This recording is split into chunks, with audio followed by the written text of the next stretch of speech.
काव्य 9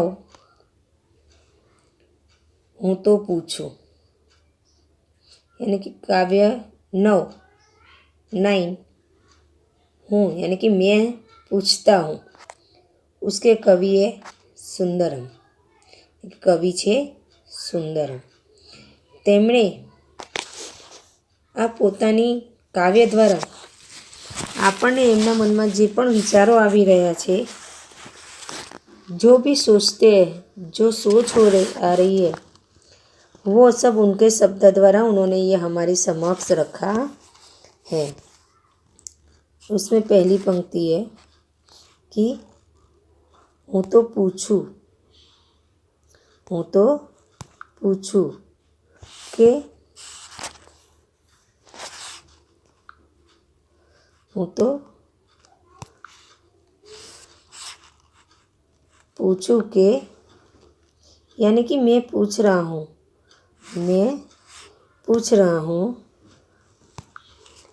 हूँ तो पूछूं के मोरलानी पीछीमा रंग रंग वाड़िया टीलड़ी कोणे जड़ी। यानी कि मैं पूछ रहा हूँ कि जो मोरला यानी कि मोर के जो पीछी यानी कि पीछा, जो पीछे सुंदर मधुर होते हैं ना, पीछे वो उसके रंग रंग वाली यानी कि कितने सारे रंग होते हैं उसमें, तो कि उसके अंदर यह टिलड़ी यानी कि आपने देखा होगा कि अंदर मोर का जब ऐसे पीछा होता है तो वो ऐसे ऐसे ऐसे ऐसा होता है, इस तरीके से।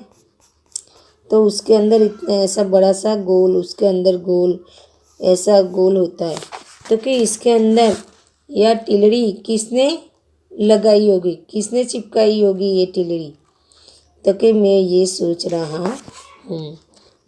फिर है वड़ी पूछू के मींदड़ीनी मांजर सी आँख मां चकचकती किकियो कोणे मढ़ी। यानी कि पूछू और मैं दूसरा पूछ रहा हूँ। मींदड़ी यानी कि बिलाड़ी, मींदड़ी यानी कि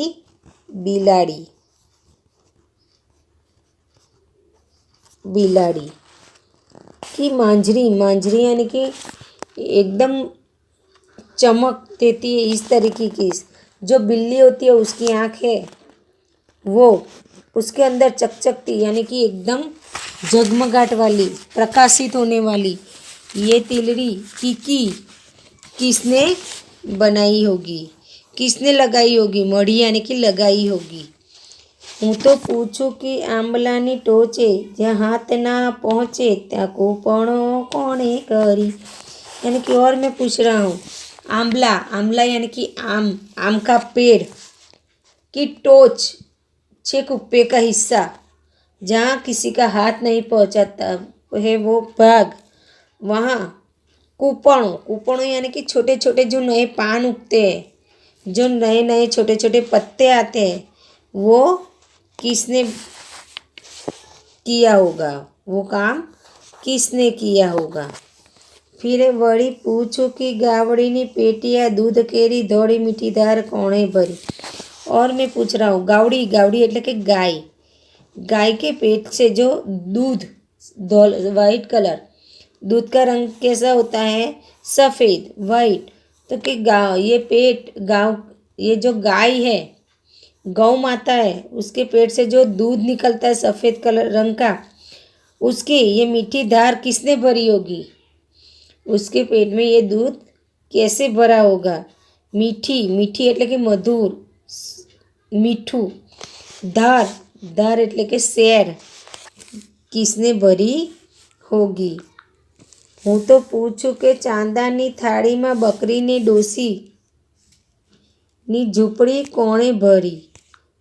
और पूछ रहा हूँ तो पूछूं के चांदानी थाड़ी में बकरी नी झूपड़ी कोणे मड़ी।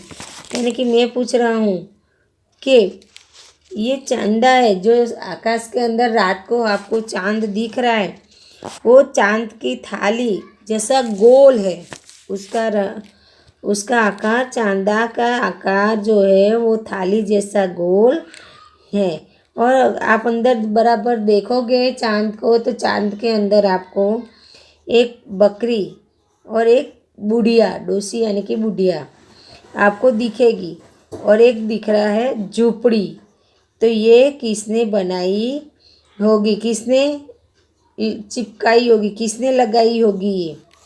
वળી પૂછું કે આભલાની હથેળીમાં सूरजनी भमती भमरड़ी कोणे करी। और मैं पूछ रहा हूँ कि आभ એટલે કે आकाश की हथेड़ी यानी कि आकाश को हथेड़ी की उपमा दिया है। जो हाथ का हमारा बीच वाला हिस्सा होता है ना उंगली के ऊपर, वो हिस्से को हथेड़ी की उपमा दी है। सूरजनी भमती, सूरज यानी कि सूरज दादा को, भमती, भमती એટલે કે फरती, फरती, भमरड़ी, भमरड़ी એટલે કે गोल गोल घूमने वाली, ये किसने बनाई होगी। हूँ तो पूछूँ के पोपचे मरेली या 10 दिस देखती आँख मारी कोणे करी। और मैं पूछ रहा हूँ कि पोपचे मरेली यानी कि ये जो हमारी आँख है, जो नयन है, जो नेत्र है, उसके ऊपर जो चमड़ी वाला जो हिस्सा है हम खोल बंद कर सकते हैं, वो उसको बोलते हैं पोपचा। तो कि ये पोपचे के अंदर लगाई हुई, चिपकाई हुई ये आँख मेरी किसने बनाई होगी। वળી पूछूँ કે 9 लाख तारे मढ़ेली आभलानी चूंदड़ी कोणे करी। और मैं पूछ रही हूँ कि ये 9 लाख तारे मढ़ेली यानी कि 9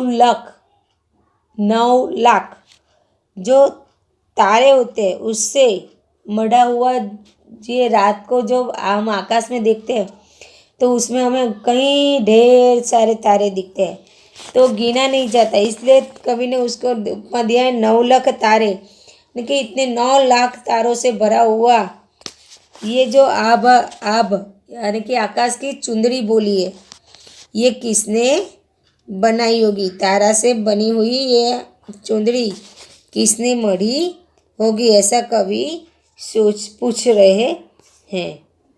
तो बच्चे हम इसका पहले अब गान करेंगे। मैं गाऊंगी, बाद में घर पर आपको भी इसी तरीके से गाने की प्रैक्टिस करनी है। हूँ तो पूछूं के मोरलानी पीछी माँ रंग रंग वाड़ी आटी लड़ी कोणे जड़ी। हूँ तो पूछूं के मोरलानी पीछी माँ रंग रंग वाड़ी आटी लड़ी कोणे जड़ी। वળી પૂછું કે મીંદડીની માંજરી સી આંખમાં ચકચકતી કીકીઓ કોણે મળી। વળી પૂછું કે મીંદડીની માંજરી સી આંખમાં ચકચકતી કીકીઓ કોણે મળી। હું તો પૂછું કે આંબલાની ટોચે જ્યાં હાથ ના પહોંચે ત્યાં કૂંપણો કોણે કરી। હું તો પૂછું કે આંબલાની ટોચે જ્યાં હાથ ના પહોંચે ત્યાં કૂંપણો કોણે કરી। વળી પૂછું કે ગાવડીના પેટે આ दूध केरी दौड़ी मीठी दार कोणे भरी। वળી પૂછું કે ગાવડીના પેટે આ दूध केरी दौड़ी मीठी दार कोणे भरी। હું તો પૂછું કે ચાંદાની થાળીમાં બકરીને ડોસીની ઝૂંપડી કોણે મળી। હું તો પૂછું કે ચાંદાની થાળીમાં બકરીને ડોસીની ઝૂંપડી કોણે મળી। વળી પૂછું કે આભની હથેળીમાં સૂરજની ભમતી ભમરડી કોણે કરી। વળી પૂછું કે આભની હથેળીમાં સૂરજની ભમતી ભમરડી કોણે કરી। હું તો પૂછું કે પોપચે મળેલી આ 10 દિસ દેખંતી આંખ મારી કોણે કરી। હું તો પૂછું કે પોપચે મળેલી આ 10 દિસ દેખંતી આંખ કોણે કરી. વળી પૂછું કે નવલખ તારે મઢેલી આ ભલાની ચૂંદડી કોણે કરી. વળી પૂછું કે નવલખ તારે મઢેલી આ ભલાની चूंदड़ी कोणे करी. यानी कि बच्चों कवि पूछ रहे हैं कि मोर के जो पंख होते हैं उसके अंदर रंग से रंग वाली तिलड़ी वो किसने मढ़ी होगी, किसने चिपकाई होगी, किसने लगाई होगी. फिर दूसरी लाइन तो वड़ी पूछो કે મીંદડીની માંજરસી આંખમાં चकचकती कीकियो कोने करी. यानी कि जो बिल्ली है उसकी जो आँख है, आप रात को कभी देखोगे तो आपको समझ में दिखाई देगा कि उसकी आँख चमकती है. तो उसके ऐसे चमकने वाली आँख किसने लगाई होगी, कैसे लगाई होगी, कौन होगा वो लगाने वाला, वो कवि पूछ रहे हैं. फिर है आंवलानी टोची. आम का जो पेड़ है उसके जो सबसे ऊपर का जो हिस्सा है जहाँ हमारा हाथ भी नहीं पहुँच पाता वहाँ छोटे छोटे नए पत्ते किसने लगाए होंगे. वड़ी पूछू के गावड़ी नी पेटे या दूध केरी दौड़ीदार मीठी कोणे भरी. और पूछ रही गावड़ी. गावड़ी यानी कि गाय. गाय के पेट में से जो हमें दूध मिलता है, दूध का रंग हमेशा सफ़ेद ही रहता है. तो कि ये दूध की मीठी धार, इतना मीठा दूध किसने भरा होगा गाय में.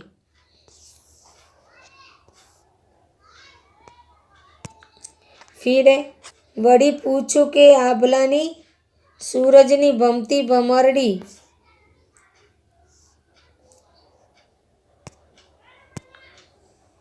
वड़ी पूछो के गावड़ी, वो तो हो गया है.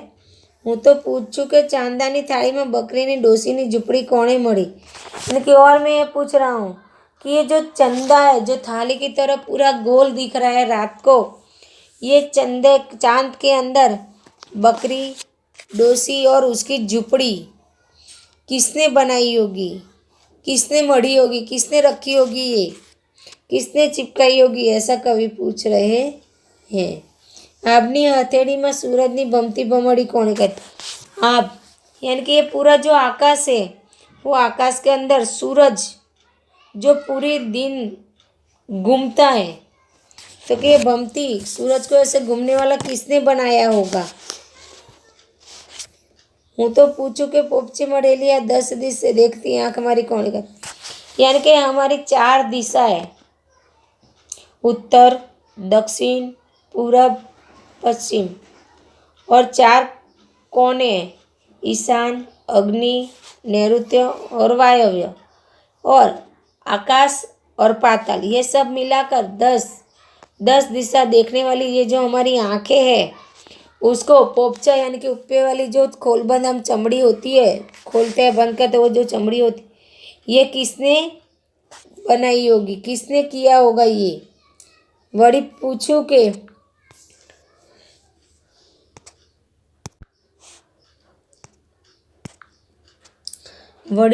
के नवलख तारे मढ़ेली आभलानी चूंदड़ी कोणे करी.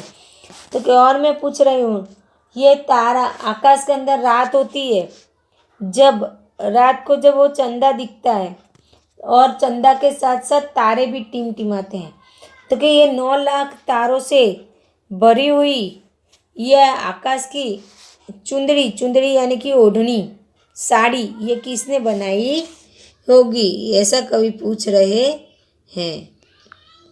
चलिए बच्चे, अब हम उसका क्वेश्चन आंसर करते हैं. पहले मैं शब्द आपको कठिन शब्द जो है वो समझा दे रही हूँ.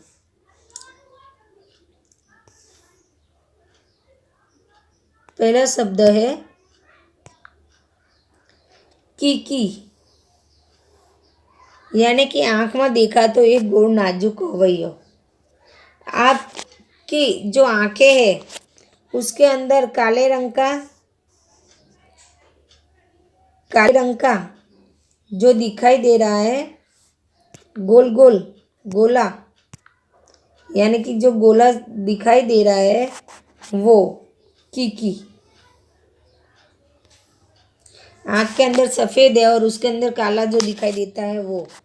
जड़ी, जड़ी यानी कि बेसाड़ी, चिपका दिया, लगा दिया। મીંદડી એટલે બિલાડી, બિલ્લી। માંજરી એટલે ભૂરી, એકદમ ભૂરી ભૂરી આંખવાળી। ચકચકતી એટલે ચળકતી, ચમકતી, चमकीली। कूपण એટલે કે नए, छोटे छोटे जो पत्ते आते हैं पेड़ पौधे पर वो, पान। छोटे छोटे ताजे नए पत्ते। गावड़ी એટલે गाय। 10 दिस यानी कि 10 दिशा। देखंती એટલે કે देखती। मढ़ी એટલે चिपकाई हुई। 9 लाख એટલે કે 9 लाख या तो फिर अगणित, जिसको गिना नहीं जाता है ऐसा। बच्चे अब हम स्वाध्याय करते हैं। मोरलानी पीछीमां શું જડેલું છે? તો મોરલાની પીછીમાં રંગરંગવાળી ટીલડી જડેલી છે। મોરલાની પીછીમાં શું જડેલું છે? તો મોરલાની પીછીમાં રંગરંગવાળી ટીલડી જડેલી છે। કવિનો હાથ ક્યાં પહોંચતો નથી? તો કવિનો હાથ આંબાની ટોચે પહોંચતો નથી। કવિનો હાથ આંબાની ટોચે પહોંચતો નથી। ચાંદાની થાળીમાં કોની ઝૂંપડી મળેલી છે? તો ચાંદાની થાળીમાં એક ડોશીની ઝૂંપડી મળેલી છે। ચાંદાની થાળીમાં એક ડોશીની ઝૂંપડી મળેલી છે।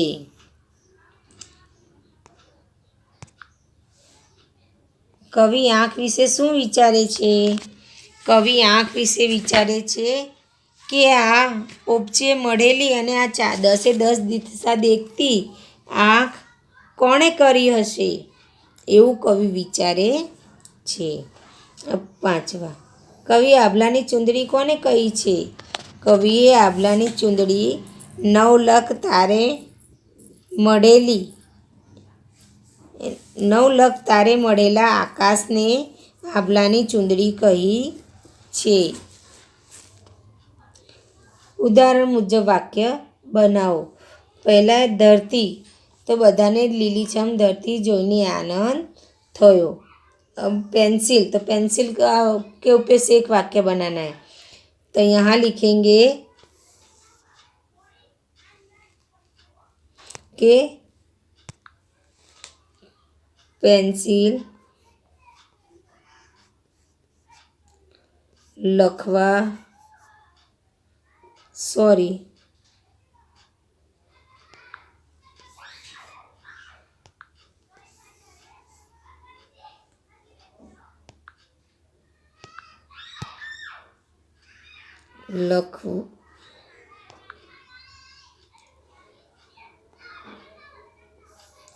લખવા માટે વપરાય છે।